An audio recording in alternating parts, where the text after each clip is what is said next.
అందరికీ నమస్తే. నేను మీ భార్గవి. వెల్కమ్ బ్యాక్ టు అమ్మ చేతి వంట. ఈరోజు వీడియోలో ఆవకాయ పులిహోరని టేస్టీగా ఎలా తయారు చేసుకోవచ్చో చూపించబోతున్నాను. ఆంధ్ర స్పెషల్ ఆవకాయ పులిహోర అనమాట. మీరు ఎప్పుడైనా తిన్నారా? ఒక్కసారి నేను చెప్పినట్టుగా ట్రై చేయండి. మీ అందరికీ కూడా చాలా బాగా నచ్చుతుంది. లంచ్లోకి కారం కారంగా పుల్ల పుల్లగా టేస్టీగా ఇన్స్టెంట్గా తయారు చేసుకునే రైస్ రెసిపీ ఇది. లంచ్ బాక్స్లోకి కూడా పట్టుకు వెళ్ళొచ్చు. బియ్యాన్ని ఉడికించుకుని పెట్టుకుంటే చాలండి. ఆవకాయ పచ్చడి ఇంట్లో ఉంటే ఈ పులిహోరని కలుపుకోవడం చాలా ఈజీ అనమాట. మరి ఎంతో రుచిగా నోట్లో నీళ్ళూరిపోయే ఈ ఆవకాయ పులిహోరని ఎలా చేసుకోవాలో త్వరగా చూసేద్దాం. ముందుగా దీనికోసం రైస్ని ఉడికించుకుని పెట్టుకోవాలి. 1 గ్లాస్ రైస్ని కుక్కర్లో వేస్తున్నాను. 250 గ్రాముల దాకా బియ్యం అనమాట. బియ్యాన్ని కుక్కర్లో వేసుకుని శుభ్రంగా బాగా కడిగేసిన తర్వాత ఇందులోకి 1 గ్లాస్ రైస్కి 2 గ్లాసుల దాకా నీళ్లు వేసుకోండి. రుచికి సరిపడా ఉప్పు, అలాగే కాస్త నూనె వేసేసి ప్రెషర్ కుక్కర్ మూత పెట్టి మీడియం ఫ్లేమ్లో 2 విజిల్స్ రానివ్వండి. రైస్ ఉడికేలోపు స్టవ్ మీద ప్యాన్ పెట్టుకుని అందులోకి 2 టేబుల్ స్పూన్ల దాకా నువ్వులు వేసుకోవాలి. నువ్వుల్ని సన్నటి సెగ మీద నిదానంగా దోరగా వేయించేసేయండి. మంట పెంచొద్దు. నువ్వులు మాడిపోకుండా దోరగా వేయించేసేయండి. ఇలా వేయించుకున్నాక పూర్తిగా వీటిని చల్లారి పెట్టేసేయండి. చల్లారిన తర్వాత ఈ నువ్వుల్ని మిక్సీ జార్లో వేసుకుని ఇలా మెత్తగా గ్రైండ్ చేసుకోవాలి. ఇలా గ్రైండ్ చేసుకున్న నువ్వుల పొడిని పక్కన పెట్టండి. కుక్కర్లో 2 విజిల్స్ వచ్చాక ప్రెషర్ పోయేంత వరకు పక్కన పెట్టేసేయండి. ఇప్పుడు మూత తీసి రైస్ని ఒకసారి కలపండి. ఇలా రైస్ అనేది చక్కగా పొడి పొడిగా రావాలన్నమాట. ఇప్పుడు ఈ రైస్ వేడిగా ఉన్నప్పుడే ఇందులోకి గ్రైండ్ చేసి పక్కన పెట్టుకున్న నువ్వుల పొడి వేసేసేయాలి. అలాగే 1/2 టీ స్పూన్ దాకా పసుపు కూడా వేయండి.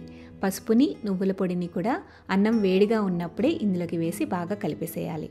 ఈ రైస్ని కాస్త గోరువెచ్చగా అయ్యేంతవరకు ఉంచి ఆ తర్వాత ఇందులోకి ఆవకాయ పచ్చడిని వేసుకోవాలి. ఈ క్వాంటిటీ రైస్కి 1/2 కప్పు దాకా ఆవకాయ పచ్చడి పడుతుందండి. ఆవకాయ పచ్చడి ఊట కలిపి ఇందులో వేసేసుకోండి. ఇందులోనే ఒక బద్ద నిమ్మ చెక్కని కూడా పిండేసేయండి. 1 టేబుల్ స్పూన్ దాకా నిమ్మరసం వేసుకోవాలన్నమాట. కాస్త టేస్ట్ చూసుకుని సాల్ట్ని కూడా అడ్జస్ట్ చేసేసుకుని రైస్ మొత్తాన్ని కూడా కలిపి పెట్టుకోండి.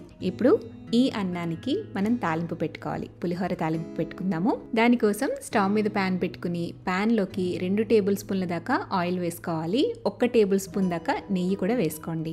నూనె హీట్ అయిన తర్వాత ఇందులోకి 1/2 కప్పు దాకా వేరుశనగ గుళ్ళు వేసుకుని దోరగా వేయించుకోవాలి. వేరుశనగ గుళ్ళు కాస్త వేగిన తర్వాత తాలింపు గింజలన్నీ కూడా వేయండి. 2 టీ స్పూన్ల దాకా శనగపప్పు, 1 టీ స్పూన్ మినప్పప్పు, 1 టీ స్పూన్ ఆవాలు, 1/2 టీ స్పూన్ దాకా జీలకర్ర వేసి వేయించండి. దినుసులు కాస్త వేగిన తర్వాత ఇందులోకి 1/2 ఇంచ్ దాకా అల్లాన్ని సన్నగా ముక్కల కింద కట్ చేసుకోండి, లేదంటే తురుముకున్నా పర్వాలేదు. తురిమిన ఈ అల్లాన్ని వేసేసేయండి. అలాగే 2 పచ్చిమిరపకాయలని చీల్చుకుని వేసుకోవాలి. వీటితో పాటుగా 2-3 ఎండుమిరపకాయలు, 2 రెమ్మల కరివేపాకు కూడా వేసేసి దోరగా తాలింపుని వేయించేసుకోవాలి. తాలింపు అంతా చక్కగా వేగిపోయిన తర్వాత దించే ముందుగా 1/4 టీ స్పూన్ దాకా ఇంగువ కూడా వేసేసి ఒక్కసారి కలిపేసి స్టవ్ ఆపి ఈ తాలింపు మొత్తాన్ని మనం కలిపి పెట్టుకున్న పచ్చడి అన్నంలోకి వేసేసేయండి. అంతా బాగా కలిపేసుకుంటే ఆవకాయ పులిహోర రెడీ అయిపోతుంది. చాలా చాలా రుచిగా ఉంటుంది. లంచ్లోకైనా డిన్నర్లోకైనా ఇన్స్టెంట్గా తయారు చేసేసుకోవచ్చు.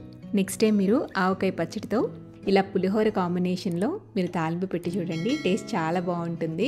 మరి ఈ ఆవకాయ పులిహోరని మీరు కూడా ఇంట్లో తప్పకుండా ట్రై చేసి టేస్ట్ చేశాక మీ ఫీడ్బ్యాక్ని నాతో షేర్ చేయడం మర్చిపోవద్దు.